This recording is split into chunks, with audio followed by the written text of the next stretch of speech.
Hey everyone, this is Walk-ins Welcome. I'm your host, Ivy Day, chef and food writer. Today's episode is sponsored by Culture OC, your premier arts and cultures resource right here in Orange County at cultureoc.org. Today on the show, we have Shane Garland, private chef and Orange County local. How are you today? Hi, Ivy. Thank you so much for having me. I'm so glad to be here today. We were just talking about how it's been a long time coming. You've been talking about doing a podcast, and now here we are. So I was so excited to be here with you. Definitely. Yeah, we were having a conversation. There was an event we were both working, and we were just at the back of the truck, just talking about this podcast, and also you have a nonprofit you're working on, right? Yeah, absolutely. I think one of the things that's so full circle about this moment today is that we were having, I think, one of those moments that a lot of people have in the hospitality industry where they're kind of hitting a breaking point Mhm. almost. I think we were both bordering burnout mode. It was the dead of summer, and everyone's thinking like, what's the next big thing, or how can I live out my passions better? We were having that conversation with a bunch of girls back there, and I think it's great that instead of just talking about it, we actually went out and did things about it. Mhm. And now here we are able to sit down and have a full conversation today. And also, talk a little bit more about both of our goals moving forward as far as helping out with, mental health advocacy in the workplace. And like you mentioned, I do have a nonprofit that I am gearing up to launch. It's going to take a while. It's not going to happen overnight. It's now like a 5-year plan. Mhm. Um, then like a fast track type of program. Yeah.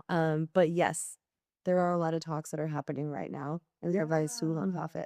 Definitely. That's so exciting. So, I mean, we have a lot in common with, my background as a private chef. And then you worked at private chef and so on and cooked for a lot of celebrities, your own company.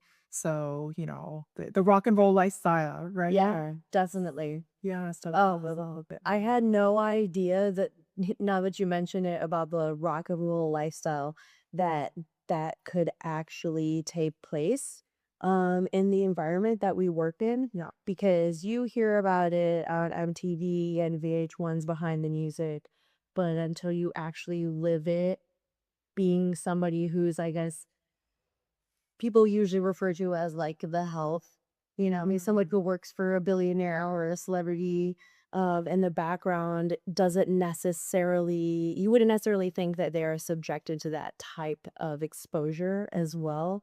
But I definitely saw a major rise and fall in fame and fandom in the hospitality world, and it was a crushing blow. No one prepares you to how to handle that type of um like micro celebrity Mhm. or the type of income, when you have a lot of money all of a sudden. Yeah. It's exciting. Yeah. This industry doesn't usually pay people a lot of money, so when I got my hands on that kind of cash for the first time, I was really excited. Yeah. But I learned my lesson that time around, and I think that coming back here today, to talk about, the nonprofit and how far I've come is really, Mhm. what that journey was all about at Yeah. the end of the day. But yeah, it wasn't fun while it was going on, and now I realize that's why I went through that. Yeah. Well, yeah, just to let people know, like, I don't know if the celebrities that you can mention, but I think maybe you're in Alaska at one point, but just some of your highlight reel Yeah, I mean, I jobs you've signed a done. lot of NDAs. So there are a lot of things that I can't talk about. But there were definitely, some NBA stars that I worked for, some princes that I worked for, Wow. a prince that was of the Syrian neighborhood, in Yeah. that area. Yeah. I've catered to some interesting people, and someday I think I am gonna be able to talk about it a little more Mhm. openly. Mhm. But as of right now, I am just excited to be able to share um, vaguely some of my Yeah. experiences with people that are like up and coming in our industry. There are a lot of people who still have the dream to become a chef and to have that, Mhm. the TV shows, the bear type of Yeah. lifestyle experience, or they want to be a private chef. And And you and I both know that there's a lot more to it than what you see on these TV shows. And so I'm really excited to get this program together, start mentoring people, and just be a little bit more realistic about what I'd like. Oh yeah, absolutely true. Yes, yes. Because it looks very glamorous from the outside, but it's actually, as you and I both know, really lonely and depressing and sad world to be in. Yeah. Like That you are the if you grew if you grew up a Disney princess or you watched the Disney princess movies, you remember the girl who was all alone in the highest room with the tallest tower? That was me. yeah. Like that was me when I was working in, in LA, for instance. Had this great apartment. I was in a penthouse suite. I made all this money, but I was all by myself and I was sad and I was alone because I forgot that like who I was should have still really mattered underneath it all, but it didn't because there was a lot of smoke and mirrors, there was a lot of money involved, and there was just this race to be the biggest and best, chef in this type of environment in LA. And so, you know, when you live your life in the fast lane, like money comes fast and it goes fast too. That's something that I learned really hard. Yeah. Oh, Wow. but again, it was a great experience, and I think, now that I've come back to Orange County and sort of started over and really found out what matters the most to me, I'm able to put those pieces together to get them back to the people in my community. So I'm looking forward to that. That is incredible. Yeah. And then can you just we talked about this as well, like after the burnout, like things that you did to get back on track. So and then, moving forward, so you're living kind of a more balanced lifestyle. Absolutely. I think that one of the things that I really have adopted recently is 86ing the grind culture. I used to think that grind culture was like the only way to get through. Even coming back from making those like private chef type rates to working a mainstream job for the man, that was a hard pill to swallow. But I thought, listen, like I wear the coat, I got my name stitched in my jacket. I'm gonna show up with pride and I'm gonna put my hours in. Mhm. And that's what mattered because that's like what we were raised to do. It was like, earn your stripes. But I'm over that now. Like I've realized that it's actually quite detrimental and like you're not gonna live as long or as quality of a life.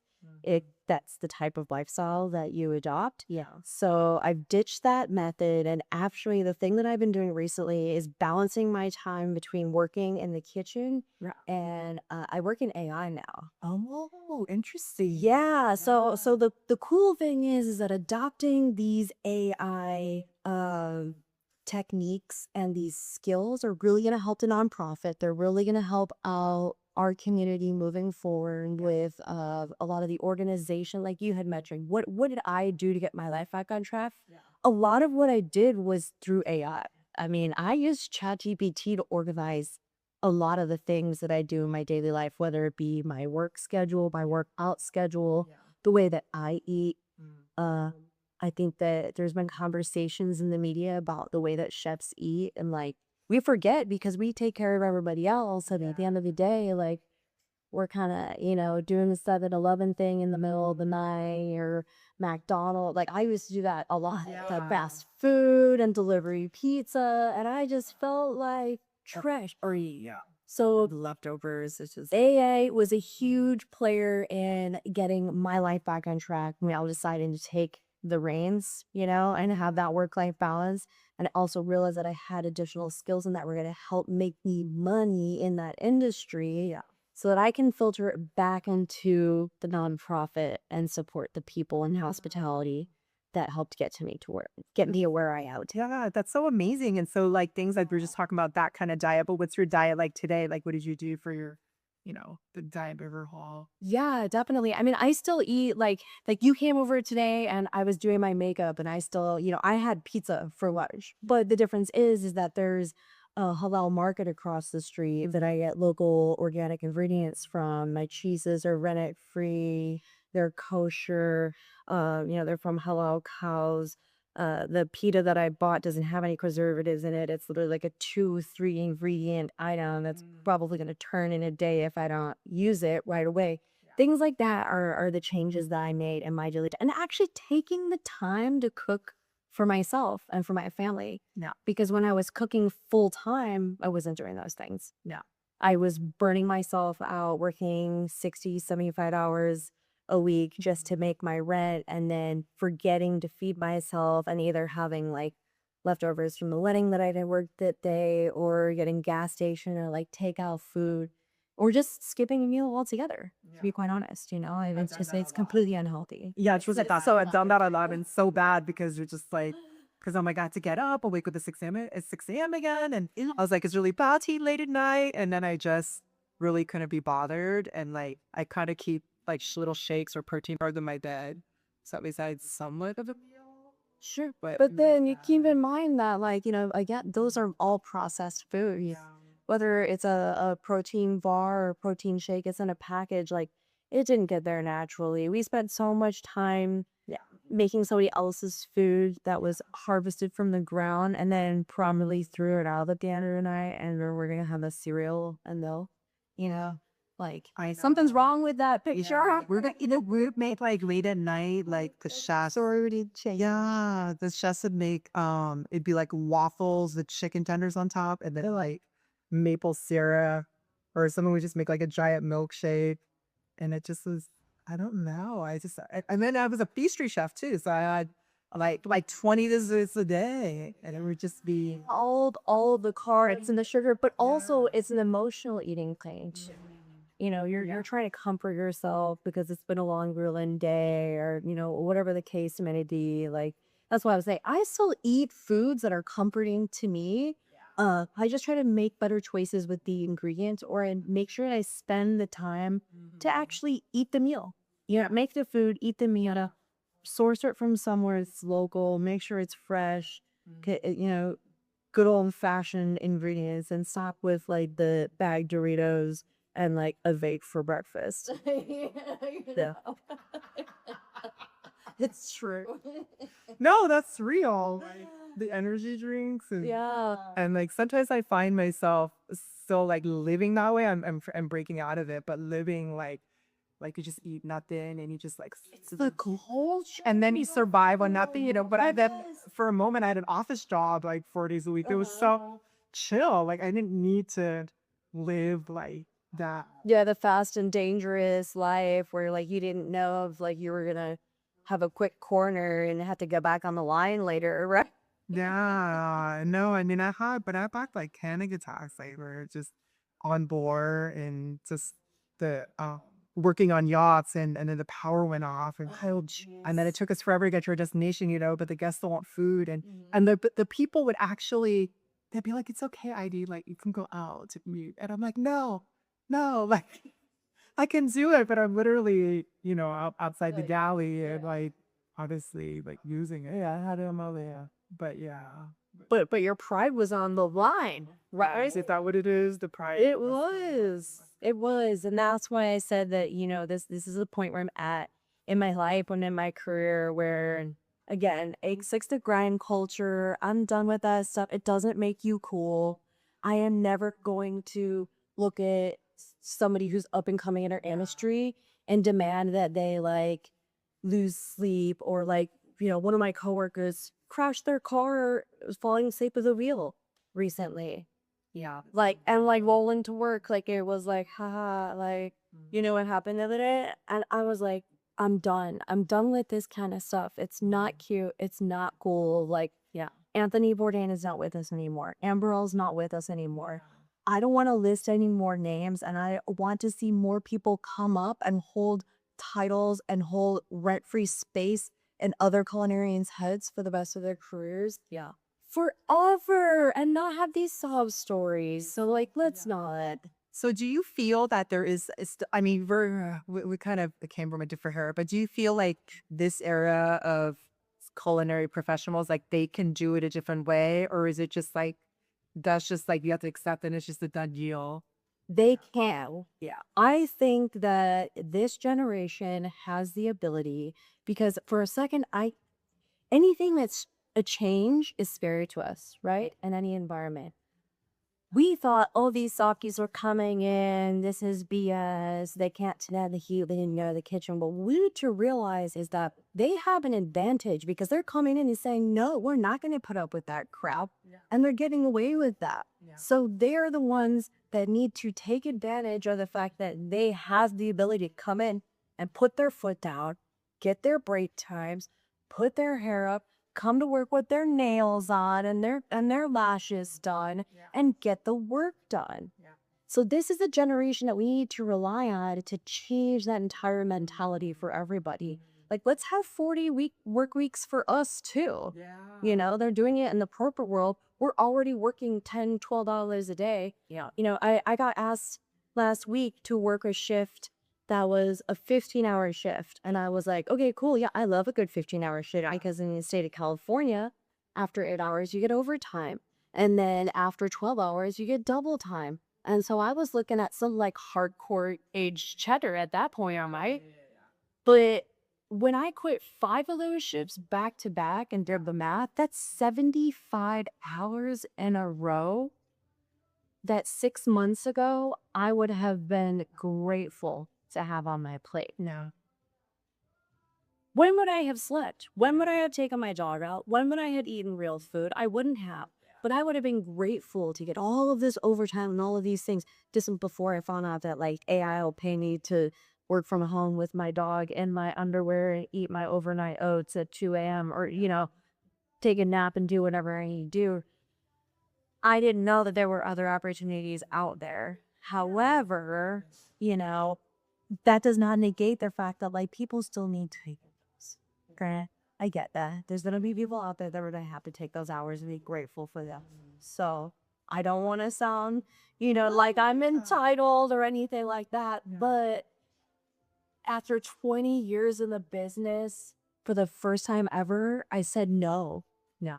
I said no. I was like, I don't want to do all of that. I want to get my beauty sleep and I want to come to work and like not look all, you know, puffy eyed and sleepy, you know, trying to do one of these. Like, give me a break. Grandma needs to go out. I need to eat, things like that. And I think that that's where we need to learn from this younger generation is they'll say that. They'll be like, I don't want to work all of those hours. Are you insane? Like overtime or not, I'm not going. I have plans. The beach is down the street, you know? Like so that's the mentality that I'm gonna start picking up and adopting from them. But again, like in the economy that we live in, it's hard. So having that balance and finding what I'm finding right now is that I'm making culinary arts more of my hobby and less of like my mainstream income because it just doesn't make sense for me to be in an environment that doesn't support my lifestyle. Yeah.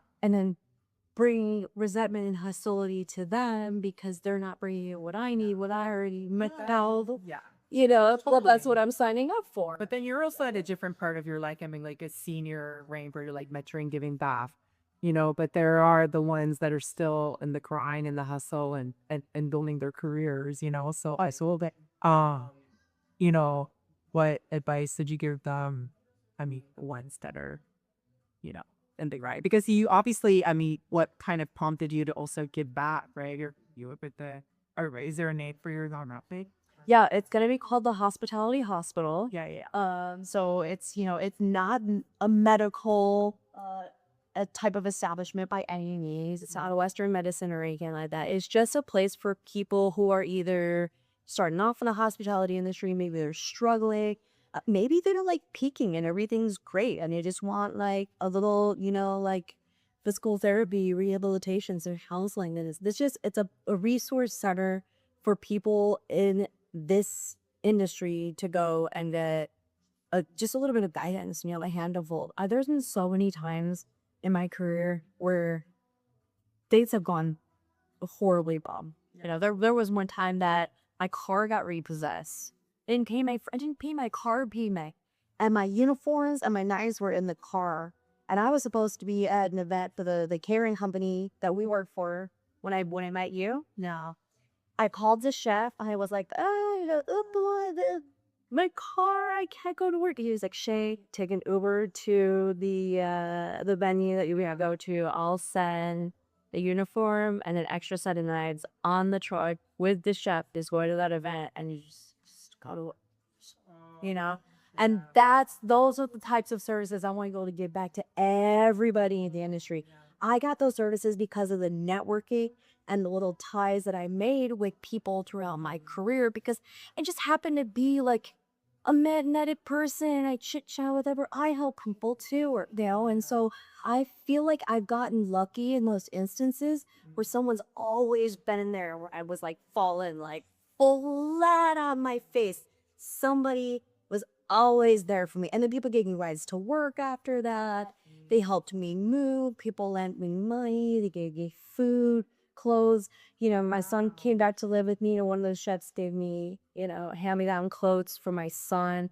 Things like that. Like, those are the types of things that I want to be able to do for other people in the industry. Yeah. Because there's going to be a time where someone is down on their luck and they're like, oh my gosh, like I don't know how to get to work today. I partied too hard last night. I can't find my keys. I can't find my wallet. My knives are gone. My car is gone. I don't have a uniform.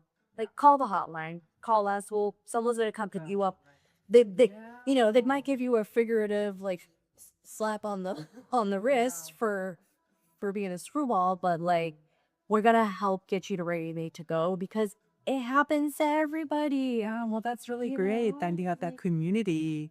And exactly. what about, okay, so I mean, of course, the negatives, the cons of industry, but the pros, like what are your favorite, like like the three favorite parts about, you know, industry? No. I love being a part of some of people's best or sometimes their worst days of their lives. Yeah, I mean, we are part of the most memorable experiences of everybody's lives. Yeah, I've got stories for days. Yeah. I think that is the number one biggest thing. Whether the food was amazing or not, like if you put on some sort of experience or you bring some sort of memory to light that like just is like burned ingrained. Even the celebration of life that I did recently, they had during the eulogy, they were talking about certain, memories that had to do with foods. And while they were going over it during the eulogy, you was scheduled to like tray pass that item. And they were like, and the one night when we were toasting marshmallows, the other part, and like this is what, and the server's like, it was like little, goosebumps, hair standing up. It was the cutest thing. I'm like, these guys gone, somebody's grandpa that we just make everyone. But they were smiling, they were happy. It's things like that are like a number one, the memories, being a part of those memories. I love the diversity in our community. Like we work with people from all walks of lives. We work with people fresh out of prison, we work with people who just jumped the border. We work with people who fail out Princeton, like you never know who you're going to be in the room with or who you're going to be catering it to. So you're rubbing elbows with people from everywhere. Now, also, like you can always learn something and you can always give something to someone. If I were to pick a third thing, what else would it be?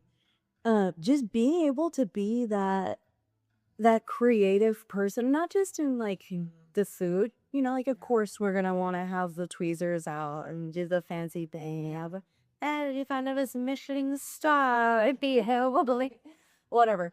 But I'm a freaking comedian in the kitchen. I joke around. I have a good time. I went to an event at like it was like a holiday party. Some ghettos probably had some like book it club or some foofy crochet groove or something. And they had their ugly Christmas sweaters on. Just so happened to be pissed off that I was at work that day in the first place. And I was sort of doing it out of a joke, but I made the cheese and charcuterie boards look like Santa Claus on like the Christmas tree from like Pinterest or something. Yeah. They were freaking adorable, but like these girls loved it. It was the cheesiest, the cheesiest thing ever. They tipped us, really well and like they loved it. It wasn't fancy. It wasn't something that you would probably want to see at like your $33 million mansion party, but like it's here. like read the room and just get involved with like whatever's going on around you. I love that. That's amazing. Yeah, that's amazing. Yeah. And then so how do we follow you like on your journey or like how do we find out more about the upcoming nonprofit? Yeah, definitely. So, I'm still on Instagram. I'm not extremely active right now, but Cast Iron Cutie is still alive. Okay. We came to Cutie. Yeah, Cast Iron Cutie. So it's gonna be yes, CASTIRONCUTIE. Cast Iron Cutie. Yeah, just it's standard spelling. That's where I need to be reachable. That's probably where I'm gonna be posting a lot of the information when it comes to launch, and any kind of like workshops I'm gonna be doing or mentorship programs. I am gonna be talking soon about midnighting in tech and AI.